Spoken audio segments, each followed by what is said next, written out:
Tu as vu comment la soirée était parfaite au restaurant? Le dîner, et tout? Oui, j'en rêve encore. C'était incroyable. Mais tu as une voix? Qu'est-ce qui s'est passé?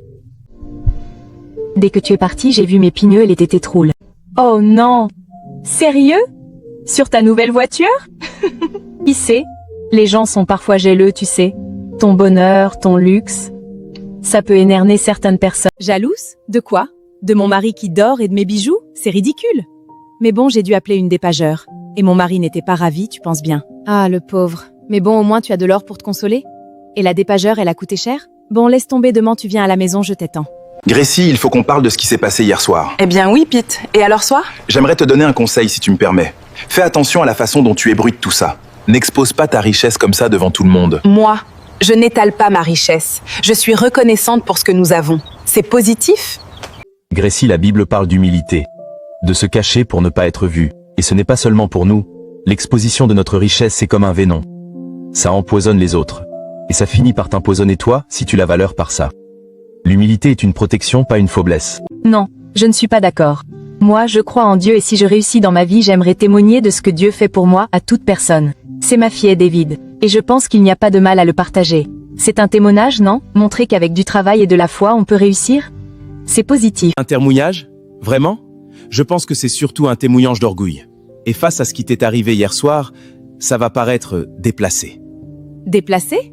Parce que ma voiture a créé? Je ne vois pas le rapport. Thomas rentre épuisé, mais avec un sentiment de devoir accompli. Il a enfin soldé toutes les dettes du foyer. Pourtant, lorsqu'il annonce à Anne que son compte est vide et qu'il a besoin de son aide pour payer l'ultime facture d'électricité, l'ambiance s'assombrit instantanément. Anne, j'ai une bonne nouvelle. J'ai remboursé toutes nos dettes. Il ne reste que la facture d'électricité, mais je n'ai plus un sou sur mon compte. Peux-tu t'en occuper ce mois-ci, quoi? C'est ton rôle de gérer la maison, Thomas. Moi, j'ai mes propres projets. Je dois aller voir ma meilleure amam et je ne peux pas y aller sans être impeccable. On parle de notre foyer. Tu préfères dépenser ton argent pour impressionner Gracie plutôt que de nous aider? C'est une question de standon. Je ne veux pas avoir l'air d'une misérable à côté d'elle. Mais regarde la réalité en face. Tu essayes de mener une vie que tu n'as pas. Ta copine a ce train de vie, mais toi, tu vis ici avec moi. Arrête de te comparer à elle et soutiens ton mari. Tu ne finis jamais rien. C'est toujours le même désordre ici. Mais qu'est-ce que tu racontes? Je me donne à fond pour cette maison. Ne m'énerve pas. Ne crie pas sur moi. Si c'est pour me rabaisser, je préfère ne plus t'écouter. De toute façon, tu me sers à quoi? Tu m'offres que des choses pourries. Après le départ de Thomas, la colère d'Anne se transforme en une froide détermination.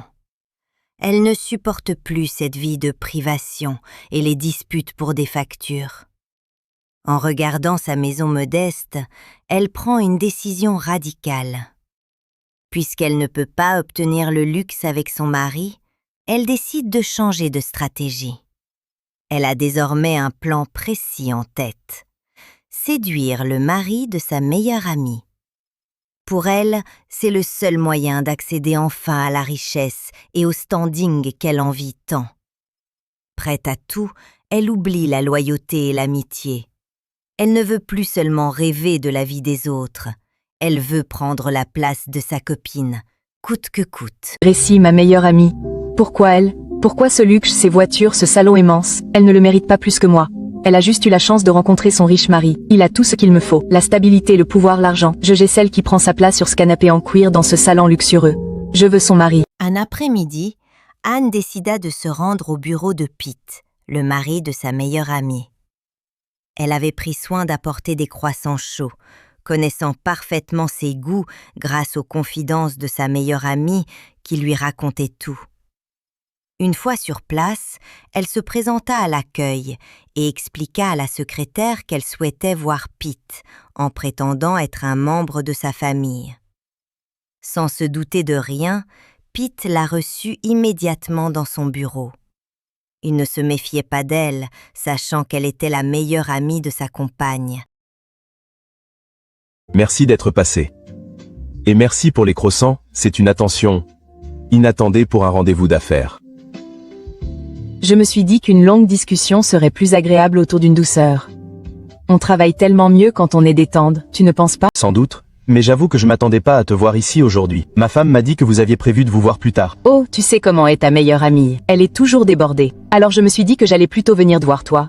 J'ai un projet très particulier en tête et j'ai besoin de ton entière attention pour te le présenter. Gracie décide de faire une surprise à son mari en se rendant à son bureau, ce qu'elle n'avait pas fait depuis longtemps. Elle arrive toute souriante, les bras chargés de croissants chauds pour partager un moment tendre avec lui. Mais en ouvrant la porte, son sourire s'efface instantanément. Elle découvre sa meilleure amie installée confortablement, déjà en train de déjeuner avec son mari. Le choc est total. Personne ne l'avait informée de cette rencontre. Surprise et troublée, Gracie reste figée sur le seuil, ses croissants à la main, face à une complicité qu'elle n'avait pas vue venir. Mais qu'est-ce que tu fais ici? Et dans le bureau de Pete en plus? Oh, salut ma chérie. Ne fais pas cette tête. Je passais dans le quartier et j'ai vu la voiture de Pete. Je me suis dit que j'allais lui tenir compagnie 2 minutes. Tenir compagnie? Anne, tu ne m'as même pas envoyé un message pour dire que tu passais. Et Pete, tu ne m'as rien dit non plus quand on s'est parlé au téléphone il y a 10 minutes. Écoute, chérie, laisse fesser, c'est rien. T'es fatiguée, Gracie. Tu vois le mal partout? On est entre amis, non? Anne, j'aimerais discuter avec Pete seul à seul. Pete, qu'est-ce qu'elle faisait ici? Pourquoi elle ne m'a pas prévenu qu'elle venait te voir? Je te jure que je n'en sais rien, chérie. Elle est arrivée à l'improviste. Pete, je voulais tellement te faire la surprise ce matin, mais elle m'a devancée. Très bon signe. Ça me fait mal. Rassure-toi, mon amour. Personne ne peut voler ce que Dieu a scellé. Après avoir prié avec Marc, Gracie se sent apaisée. Mais une intuition persistante la pousse à sortir rapidement. À peine avoir traversé le hall de Globexorp que Gracie reçoit une notification sur son propre téléphone. Elle regarde l'écran. Ses yeux s'écarquillent de terreur. Ce n'est pas un message de son ami, ni de son mari. C'est une photo anonyme prise à l'intérieur même de leur villa il y a à peine quelques minutes.